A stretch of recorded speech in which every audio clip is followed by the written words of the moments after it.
Hello এসআরে কবলিত বঙ্গবাসীগণ, আপনাদের সামনে আমি এই এসআর নিয়ে আরেকটি ভিডিও করতে এসেছি। আশা করি আপনাদের ভালো লাগে। আমি বোঝা দেখিয়েছি এই ভিডিওর মাধ্যমে যে কমিশন আমাদের কীভাবে সাধারণ মানুষকে তল থেকে তলানিতে পৌঁছে দিয়েছে। চলুন একটু আলোচনা করা যাক। কমিশনের হেল্পার বাংলা না জানা এআই নিয়ে আজকে কথা বলবো। এই এআই প্রথম শুরু করেছিল ভোটারদের বাছাই পর্ব। সেই বাছাই পর্বতে আমরা দেখেছি লজিক্যাল ডিসক্রিপেন্সি নামক একটি ওয়ার্ড। সেখানে কি খুঁজে বের করেছিল? মিসম্যাচ। বাবার সাথে বাচ্চার নামের মিসম্যাচ। 2 নম্বর কি? 6 প্রজনী, একটা বাবার ছোট সন্তান, না রাখা যাবে না। আর কি পেয়েছিলাম আমরা? ভোটার অ্যান্ড ফাদার এর বয়সের difference less than 15 years or greater than 50 years. বেশ ভালো কথা। আমরা এই লজিক্যাল ডিসক্রিপেন্সি দূর করার জন্য আমাদের নির্দেশ দেওয়া হলো ডকুমেন্টস কালেক্ট করতে। আমরা ডকুমেন্টস কালেক্ট করলাম প্রত্যেকটা ভোটারের বাড়ি গিয়ে যখন ডকুমেন্ট সাবমিট করতে গেলাম আমরা দেখলাম এক অবাক কাণ্ড। কী কাণ্ড? এআই বিভ্রাট বলে আমি আখ্যা দিতে চাই এটাকে, কারণ বিভ্রাটই বটে। কপালে প্রত্যেকটা বিওলোর চোখ উঠে গেছিল। কেন? সেটা নিয়ে আলোচনা করা যাক। 2002-এর হার্ড কপি প্রায় প্রত্যেকটা ভোটারের কাছে ছিল ওই সময়, কারণ দরকারও ছিল তাদের কাছে, প্রত্যেকটার কাছে ছিল।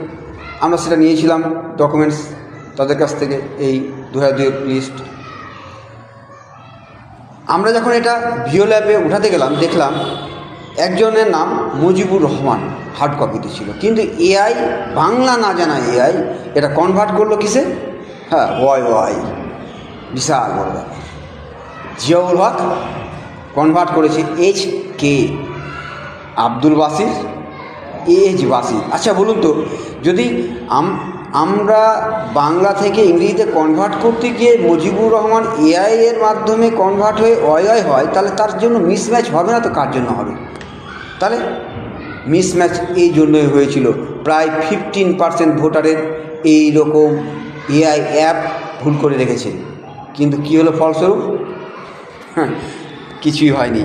তাদেরকে বিচারাধীনের তালিকা রেখেছে, ভুলটা কার ছিল। সবথেকে বেশি অবাক হয়েছিলাম যে হার্ড কপিতে অনেকের নাম আছে, কিন্তু অ্যাপে দেখাচ্ছে ডাজ নট এক্সিস্ট। অবাক করার বিষয়। বারবার বিডিও সাহেবকে বলা হয়েছিল যে এরকম অনেক অসুবিধা হচ্ছে আমাদের এই ফর্ম ফিল আপ করতে গিয়ে, আপনারা এর সমাধান বের করুন। ওনারা বলছিলেন আমাদের কাছে কোনো খবর নেই। তবে কয়েকদিন পরেই বলা হয়েছিল ইসিআইয়ের কাছ থেকে নির্দেশ এসেছে এসবের ক্ষেত্রে কোনো অসুবিধা হবে না, কারণ তাদের হার্ড কপিতে নামটা ঠিক আছে। এখানে ভুল হয়েছে, এআই কনভার্ট করেছে বাংলা না জানা এআই ইংরেজিতে, তাই ইংলিশ করতে গিয়ে কিছুটা ভুল হয়েছে। তো এটাতে কোনো প্রবলেম হবে না। আমরাও তাই করলাম, কিন্তু ফলস্বরূপ কী হলো? আন্ডার অ্যাডজুডিকেশন বলে একটা নতুন টার্ম শিখে নিলাম আমরা। কিছু হবে না বলেছিল, কিন্তু আজকে বিচারের তারগড়ায় দাঁড় করে দিল। ভুলটা হয়েছিল কার? এই সাধারণ পাবলিকের, যারা আজকে ভুগছে? না, ভুলটা ওই এআই অ্যাপের সিস্টেমের। না, ভুল ছিল ওই ইসিআই যে সিস্টেমটা পরিচালনা করেছিল। আমরা সদুত্তর পাইনি, কিন্তু আমরা পেয়েছি ইসিআইয়ের মুখ থেকে শুনতে কখনো ইয়ার, কখনো AERO, আবার কখনো বিএলওদের ভুলের কথা। ওনারা বলেছেন আমরাই নাকি বিএলওরা, EROরা, AEROরা ভুল করেছি। কিন্তু বাংলার জনগণ অত বোকা নয়, তারা ঠিক বিচার করে নেবে। হ্যাঁ, ঠিক এআইয়ের বিচার হয় দাদা।